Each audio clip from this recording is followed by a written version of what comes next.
couple of quick orders of business to take care of prior to you starting your clocks.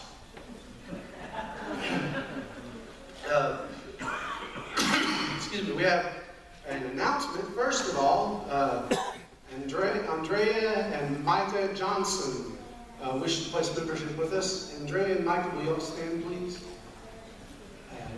Andrea is Jana's sister. I'm not going to tell you which direction it goes, but anyway, so welcome to Eastgate. Thank you. Second order of business. You see this? This is a coat. I was wearing it. Now I'm not. Just so you know. One of these days I will cough too. In ancient China, the people desired security from the barbaric hordes to the north. So they did what any people would do.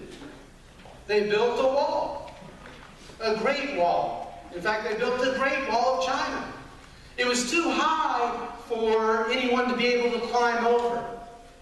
It was too thick for anyone to be able to break down. And it was too long for anyone to be able to go around.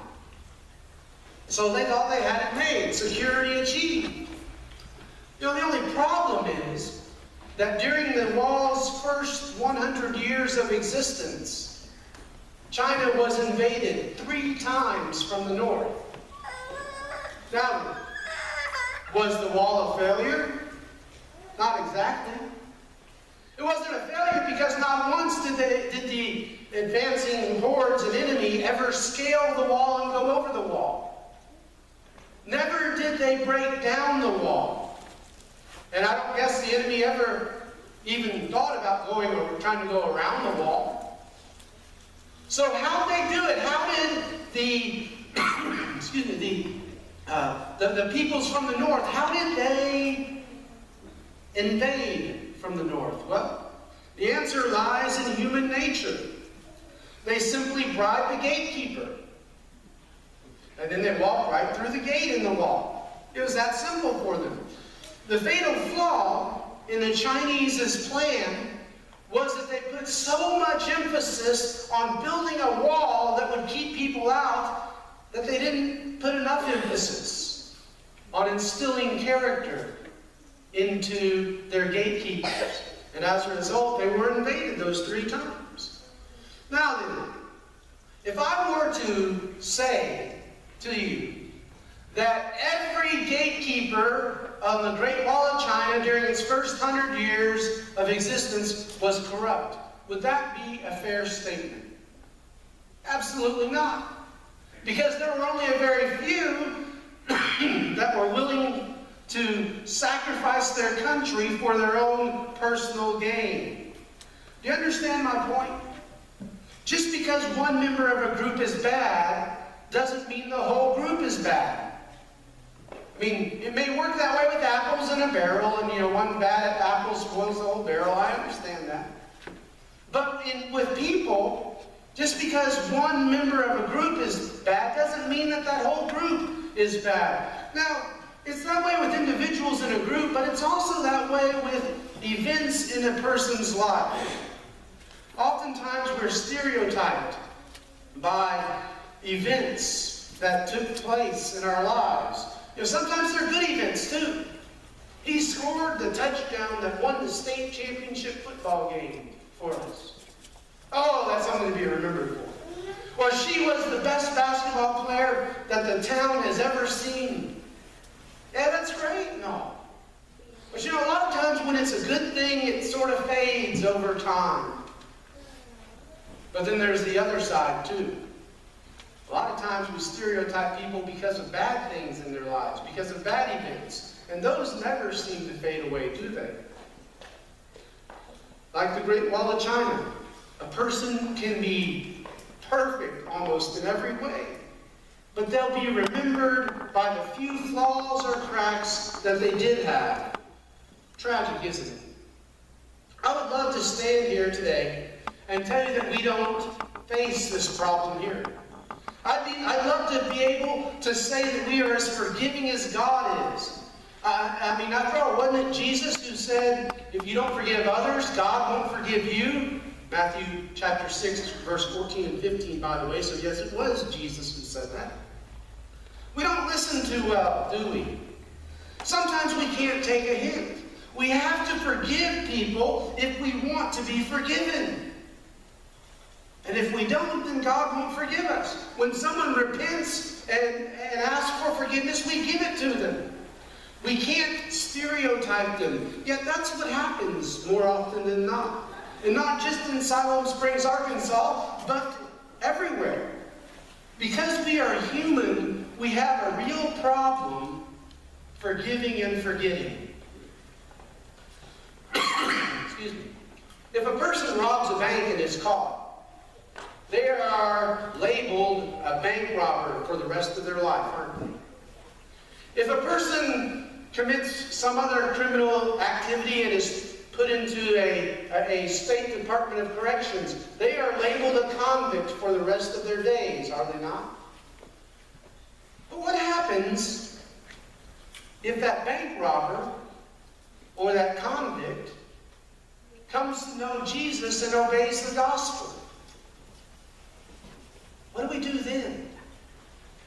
Do we keep bringing up the past and letting the past dictate their future? Or do we put their past behind them and behind us?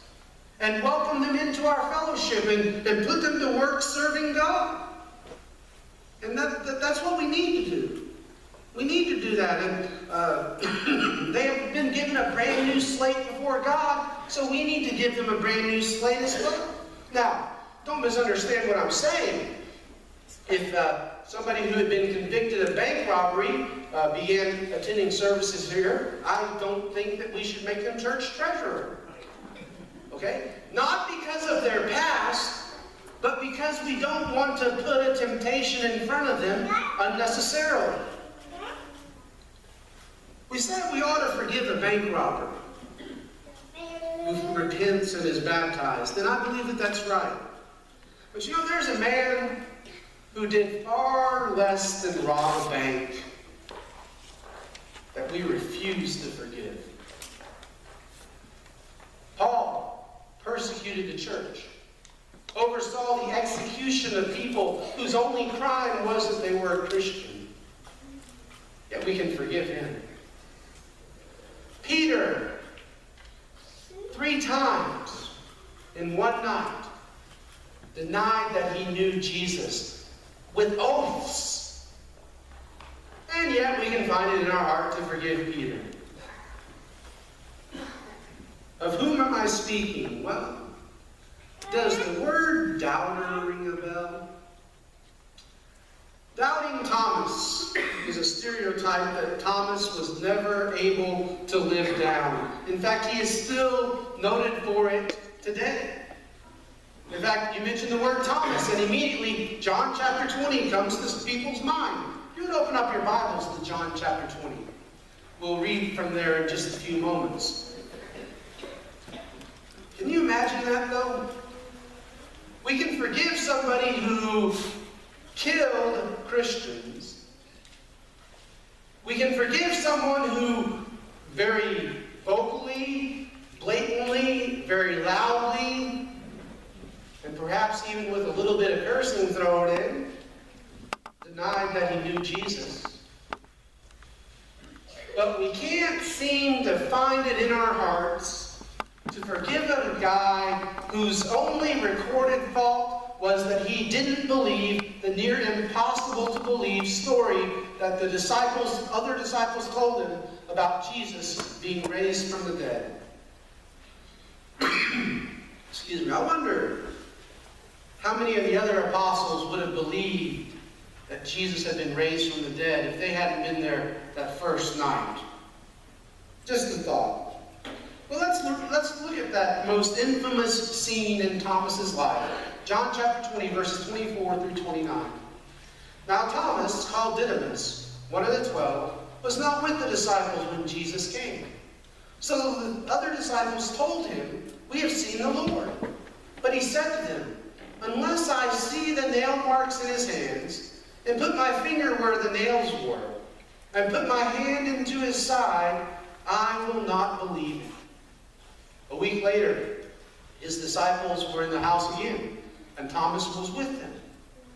Though the doors were locked, Jesus came and stood among them and said, "Peace be with you." Then he said to Thomas, "Put your finger here. See my hands? Reach out your hand and put it into my side. Stop doubting and believe." Thomas said to him, "My Lord and my God." Then Jesus told him, "Because you have seen me, you have believed. Blessed are those who have not seen, and yet have believed." Well, criticize, ridicule, point that accusing finger right at Thomas, and then remember you got 3 more pointing right back at you. Say the exact same thing to yourself, because we're not much different than Thomas, are we? I mean, how many of us have ever said, "Why, I'll believe that when I see it," about anything? How many of us have ever thought, "Well, I'll believe that we can start averaging 200 people in attendance on a Sunday morning when I see it"? You know what? It can happen. And it's going to happen, and it will happen. All we have to do is commit it to God and trust that God's going to give us the increase. I mean, Ephesians 3 verse 20, Paul writes, "Now to him who is able to do immeasurably more than all we ask or imagine, according to his power that is at work within us." But back to Thomas. I want us to look at 2 other events in Thomas's life that prove that he was anything but a doubter. 2 events that prove that Thomas has taken a bum rap all these years. Well, the first comes from John chapter 11, verse 16. Excuse me. Where it shows his devotion. Now, we start with the occasion. To find out the occasion of chapter 11, we've got to go back to chapter 10. Verse 22 and following. The Jews are ready to stone Jesus. I mean, they are very upset with Jesus. And so he is retreated, if you will, or gone away somewhere else to the Jordan. Excuse me again. And so anyway, he's gone back to the Jordan. And then he hears news. He hears news that Lazarus, his friend, is sick and has just died. Good friend of Jesus has succumbed to illness. Here's the thing. Jesus found out about it 2 days before he left. He knew Lazarus was sick 2 days earlier, but he still stayed where he was. Now some people say, well, it was because of the last time he had been in Judea. Last time Jesus was in Judea, they had gotten upset. They didn't like him, and they were more than just a little upset. In fact, in John 11, verse 8, when Jesus announces his plans to go see Lazarus, it says, "But Rabbi," his apostles said, "a short while ago the Jews tried to stone you, and yet you are going back there?" Jesus finally has to tell his disciples that Lazarus is dead. In fact, he tells them in a little weird way, though. He says, "Our friend Lazarus is asleep, and I'm going to wake him up." You can almost see it in their eyes saying, "Hey, Jesus, we're not doctors, but if he sleeps, he's going to get better." Isn't that the way that it works when you're sick? You sleep and you get better? That's kind of how it works. So Jesus tells them plainly, he's dead. And he goes so far as saying, "I'm glad I wasn't there. I'm glad I wasn't there so that you will believe."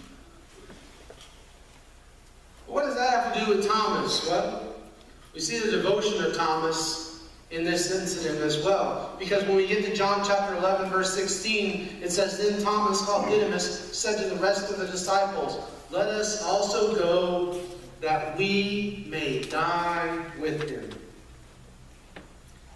Thomas was ready to die with Jesus. Not even the bombastic Peter spoke up here. All the other disciples maybe were sitting around saying, Jesus, are you sure you want to do this? You don't really want to go back there, do you? They're going to kill you. Thomas says, hey, let's go with him so that we can die with him. Thomas was just as devoted to Jesus as any of the other apostles. He was. And you see, we never question Peter's devotion. He denied Jesus 3 times in the same night. But one moment of doubt, and Thomas's devotion is eternally and unjustly questioned. There's a second event that I want us to look at in John chapter 14.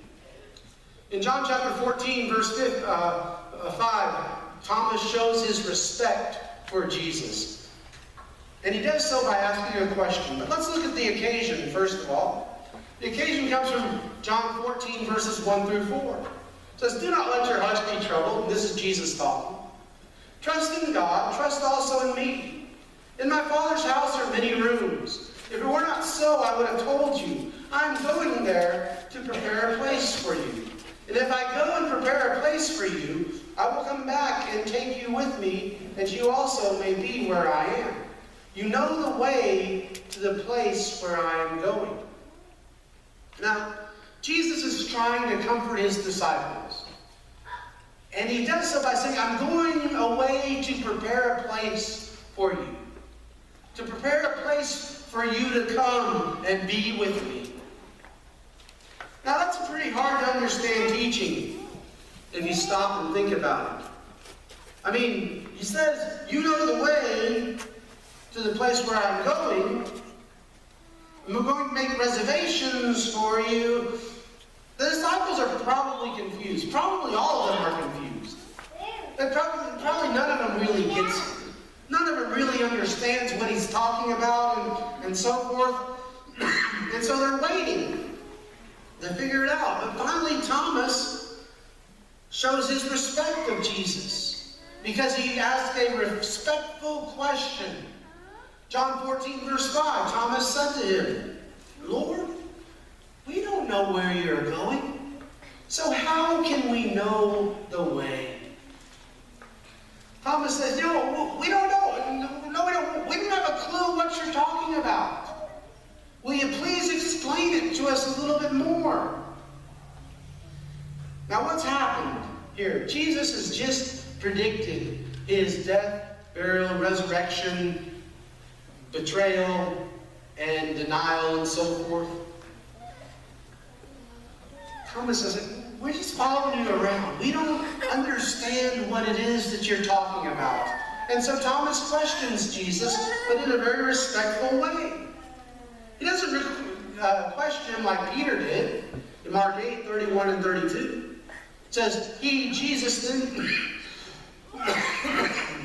excuse me, Mark 8, 31 and 32 says, Jesus began to teach them that the Son of Man must suffer many things and be rejected by the elders, chief priests, and teachers of the law, and that he must be killed, and after 3 days rise again.